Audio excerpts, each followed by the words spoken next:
Hello everybody and welcome to this tutorial. Today I will be talking about DOS attacks and how you can actually deny wireless access to pretty much anybody within the range of your wireless card. Now, your current range of your wireless card is not your permanent range, or probably it's not your maximum range because you can boost the signal as well. But of that I shall speak a bit later on. For the time being, I wish to focus only on the actual DOS attack, as that can, well, not only can you deny the service, but as I stated in the previous tutorial, you are actually able to trick a user into resetting the router. Primarily because if you can't connect to your wireless, what is one of the first things that you do? You basically just reset the router. Even if you call the ISP provider, one of the first things that they will tell you is reset the router. And these sort of attacks, they don't, unless they are going over an extended period of time or something like that, they don't raise a lot of suspicion.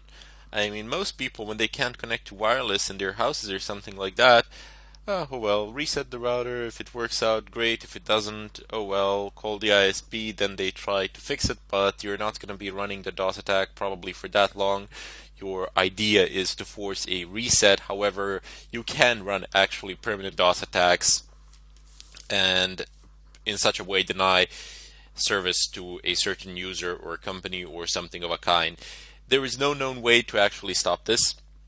There are, as I've stated in the previous tutorials as well, you can use some paint or that doesn't allow signals to pass through, or you can use some tinfoil or something like that on the walls, but you are effectively limiting what you can do with your own wireless in such a way, and that's not really the best of solutions.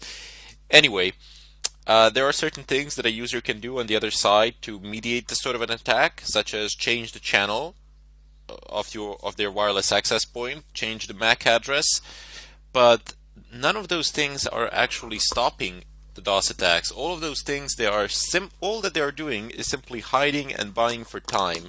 All you need to do is simply follow up on the changes. For example, do a scan again if you see that there is something wrong, and that's it. You will find a new MAC address, you will find a new channel, and you will see the new ESS ID as well.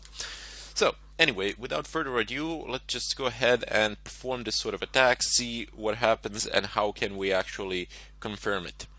Anyway, the first thing that we need to do is set our wireless network card into monitor mode. I have a small script that I have written for myself here. I have explained it in the previous tutorials. If you're just wondering why am I not doing this via airmon-ng, so airmon-ng, and you can also do it like this, VLP2S0. Well, I've discovered that on Fedora, the distribution that I'm using at the moment, and the one that I'm using for the demonstration of this tutorial, well, it just presents problems. I mean, it creates virtual interfaces, and I don't know, you get an error like name not unique on the network, and there's a way to fix that or a workaround, something like that. But I've just written my own script that I'm going to use. You can use it as well. I've shown it in the previous tutorial. All it does is bring the wireless interface down, changes its state, changes the mode to monitor mode, and then changes the state back to up again. Here we can just see it one more time quickly. Excellent. Perhaps I should have add a MAC change here as well. That would be actually a good idea, but for the time being I'm not going to do that, primarily because there is no need to hide as I am doing this to my own wireless system. However, if you're doing this outside, definitely use MAC changer-r VLP2S0. You can only change the MAC address when the interface is down. You cannot change the MAC address of the interface that is up. How to do this I have shown in the previous tutorials as well. Anyway, let's just go ahead and clear the screen. I usually run this command airmon-ng check VLP2S0.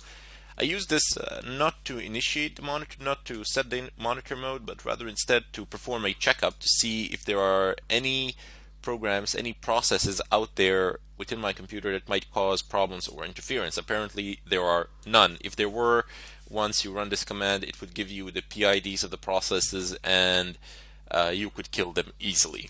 No problems there.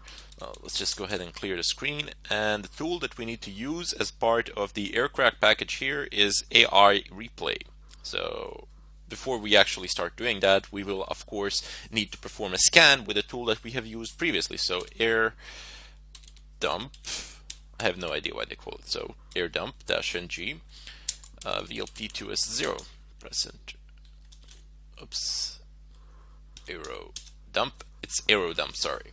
I always make a mistake there, but you can just use tab as I've shown and it's gonna work out well for you.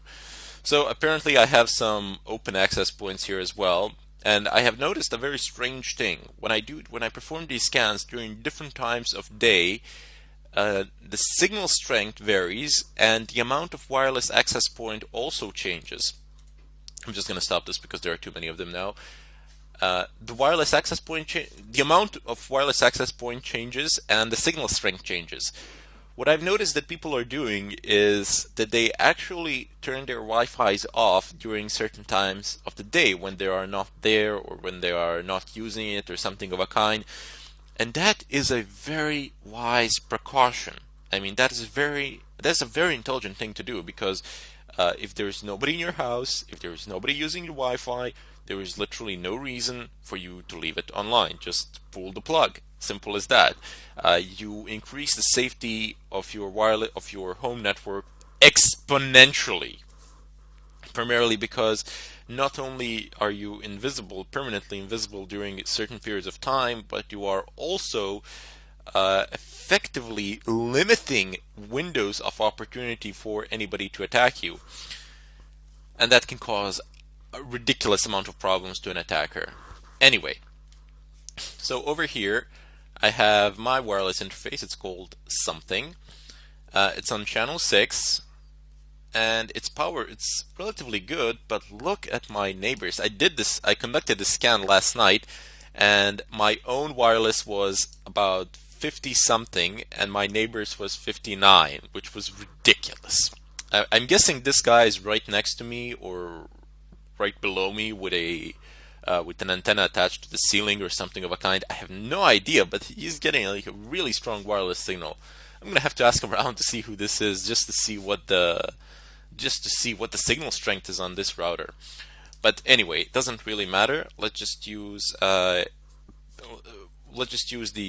AI replay.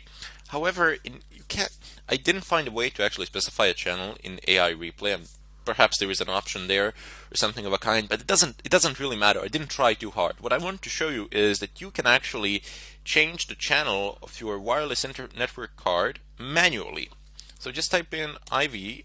Wait, before we actually do that, let's just try a random scan and see what happens. So AI replay -ng, and here we're going to need to specify -0. So -0 is from the list of arguments that I do believe that I've showed previously, but doesn't really matter. So you see in the help menu you have deauthentication, you can use -0 instead of that. Fake authentication, you can use -1 instead of that, and so on and so forth. You don't actually need to type in the whole command, rather instead they've enumerated them, so it's a lot easier to actually use. Anyway, we're going to say -0 and space, it says count. So how many deauthentication requests do you want to send? You can specify a number. It can be a very large number here, or you can just say 1 for a single deauthentication for capturing the WPA2 handshakes. Well, you're probably going to need more than 1, but it doesn't really matter. I usually have a tendency to place a 0 here. 0 tells it simply do it continuously. So you can just do it until you feel satisfied or until you've achieved your purpose, and then Control-C to actually cancel it. No big deal there. Anyway, after that we need to specify a -A option, which is the BSSID, and then in addition to that we need to specify the interface that we're going to be using. Press enter and there we go. So it says here on channel 3, but I know for a fact, and you can scroll up, you can see here something, it says channel 6. So this is not going to work. It says no such BSSID available. Please specify ESSID, so perhaps the name of the network. Yeah, that is due to this channel problem. So this is channel 3, and my wireless interface card is functioning on my wireless access point is actually functioning on channel 6, while my wireless network card is functioning on channel 3 in my laptop. What we need to do is manually configure the channel of our network card. So IW config VLP2S0, which is the name of our interface, and then channel, and then just say 6. So it's very simple. It's like English language. You have a command. So IW-config, the name of your wireless interface. Just type in the argument that you want to change, which is channel. Same thing with mode. So just type in mod here and change it to whatever you want. But in this case, we're changing the channel. So just type in channel space, and then just type in the number of the channel you wish to tune it. You wish to change it to. Anyway, now our wireless network card is operating on channel 6, and if we repeat the command that I've previously shown, you will see immediately it actually passes. This attack is more effective when targeting a connected wireless. Yep. Okay. So there is this message that we're being displayed here. This is not an error message. This is just a note of a sort. We can also deauthenticate individual clients on the network, so we don't need to see this attack that I'm performing now. This will deauthenticate everyone on that wireless card, on that wireless access point. Everybody will be deauthenticated. I mean, you can confirm this by using your smartphone or tablet or another PC that is connected to the to your home wireless network, and it might show the status that it is still connected. But try browsing the net. Try opening up a website or something of a kind. You will not be able to do it, like not in a million years. Also, there are some MAC filtering options that routers tend to impose, but doesn't matter. I've shown you how you can change a MAC address, and you can also set a script which will rotate your MAC addresses periodically, so that can be a nightmare. Also, the routers have the option to adjust the MAC address, to adjust a certain range of MAC addresses which can access it, but again, you will be able to see the authenticated clients on that network and just use their MAC addresses instead and pass through. As I said, this is ridiculously difficult to stop, and it's really painful when you're being DOSed in terms of wireless. There's very little that you can do.